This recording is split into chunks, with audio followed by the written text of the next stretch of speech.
Nah, mengenai IR dispute-nya, ini yang menarik Bapak Ibu, karena kita di sini membahas tentang ketenaga kerjaan. IR dispute yang mungkin akan terjadi, bahkan kalau saya bilang bukan mungkin ya, sekarang ini sudah mulai, pada saat sudah mulai pelonggaran PSBB, saat ini mulai muncul nih, ibaratnya balon ini udah mulai pada meletus nih, ya. Sehingga pasti teman-teman kita di Snaker sekarang sudah mulai kewalahan untuk menerima kasus-kasus. Saya kok optimis melihat kasus-kasus yang dispute yang muncul itu akan didominasi oleh beberapa hal perselisihan. Yang pertama masalah pengupahan, karena pemotongan upah tanpa kesepakatan, ya. Kemudian masalah merumahkan, kemudian PHK tidak bayar pesangon, ya. Kemudian berhenti kontrak atau putus kontrak tapi tidak membayar sisa kontrak, ya. Semuanya dengan alasan COVID. Saya optimis permasalahan ini yang akan meledak ke permukaan dalam waktu-waktu dekat ini.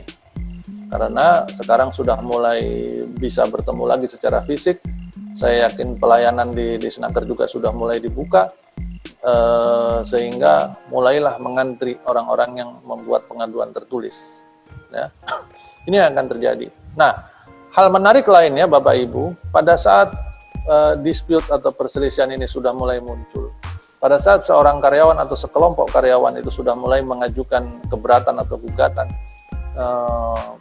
diawali melalui pengaduan ke Disnaker setempat, biasanya mereka tidak hanya mengangkat masalah utamanya atau kalau masalahnya adalah masalah PHK misalkan, masalah PHK dia saja, dia nggak akan berhenti sampai di situ. Karena pada saat si karyawan atau sekelompok karyawan ini sudah mulai mengangkat masalahnya, mau beranjak pada perselisihan, maka mereka akan mengangkat berbagai macam masalah yang memang ada di perusahaan itu hari ini dan sebelumnya, di hari-hari sebelumnya, itu semua diangkat, diakumulasi, dan dimunculkan dalam perselisihan. Ya. Di dunia manajemen, di teman-teman kita di manajemen pasti sudah cukup familiar dengan istilah dosa warisan, ya. Dosa warisan.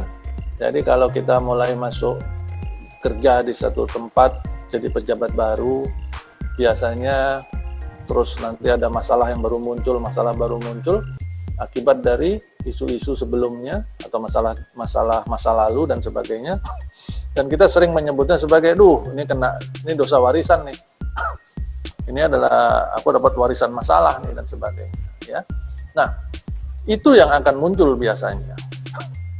Apalagi pada saat si karyawan hari ini mereka mengangkat masalahnya kepada pemerintah, kemudian mengikuti jalur prosedur penyelesaian perselisihan hubungan industrial, mereka akan mengangkat daftar dosa tadi. Daftar dosa warisan-warisan tadi itu semua akan diangkat. Misalkan, apa contohnya? Kurang bayar lembur. Lembur itu dipukul rata sejam 5.000 perak deh. Wah, itu seru itu. Itu dikumpulin sejak kapan? Kalau dulu ada masa kadaluarsa berhubungan dengan pengupahan paling lama 2 tahun, sekarang udah nggak ada kadaluarsa itu. Sehingga dia bisa tarik mundur kemana? Jauh ke belakang. Sampai kapan? Sampai dia pada saat mulai bekerja. Itu baru tentang kurang bayar lemburnya. Belum kurang bayar UMK-nya, belum pemotongan yang lain, belum pelanggaran-pelanggaran yang lain, ya.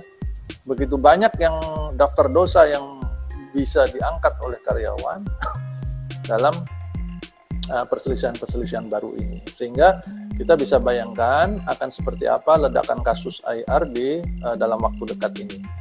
Nah, bagaimana mengantisipasinya? Dalam konteks perusahaan, saya sangat menyarankan perusahaan benar-benar memastikan tanda kutip keamanan praktek HR-nya melalui sebuah proses penilaian atau sebuah proses assessment atau review atau apapun namanya, atau audit tentang kepatuhannya.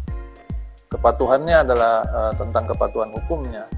Nah, kalau di yang saya lakukan selama ini di DHM Partners itu kita punya yang namanya HR Compliance Assessment.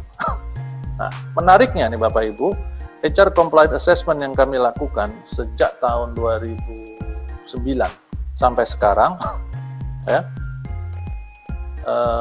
dari sekian perusahaan yang ikut pada kegiatan HR Compliance Assessment DHM, belum ada satupun yang tingkat kepatuhannya di atas 50%.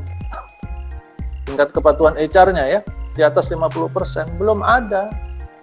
Padahal perusahaan-perusahaan itu pada saat meminta tim saya untuk melakukan assessment, mereka datang dengan PD. Head of HR-nya, direktur HR-nya, pimpinan perusahaannya datang menyampaikan bahwa ini praktek kami selama ini udah bagus, jadi nggak ada masalah. Ya, pasti nilainya bagus. Ya, kurang lebih sih seperti itu. Sehingga begitu dilakukan assessment-nya, ternyata hasilnya menunjukkan bahwa tingkat compliance mereka ada di bawah 50%. Saya belum menemukan yang di atas atau mencapai 50% aja belum ada. Jadi kalau dengan menggunakan warna, karena kami gunakan warna merah, hijau, kuning, dan merah, maka warnanya itu lebih ke hijaunya kecil di ujung, ya, kemudian kuning, nah yang paling banyak itu merah di mana-mana. Ya, itu yang terjadi. Nah ini penting untuk mengantisipasi. Biasanya pejabat baru di perusahaan melakukan ini untuk memastikan ada cut off dosa warisan, ya, seperti itu. Buat nanti yang bisa share format HR Compliance Assessment, oke, Pak Didin nanti bisa menghubungi panitia ya untuk di follow up. Kurang lebih seperti itu. Kalau yang bisa saya sarankan kepada Bapak Ibu yang di perusahaan adalah seperti itu, memastikannya. Kalau memang sudah confidence, sudah yakin bahwa praktek dilakukan adalah benar, ya sudah bagus gitu.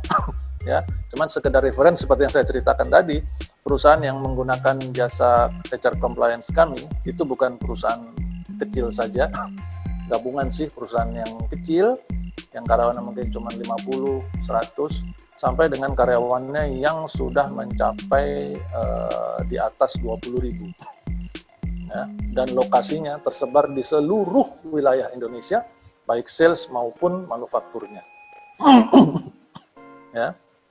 Dan mereka tahu nilainya juga tetap di bawah 50%.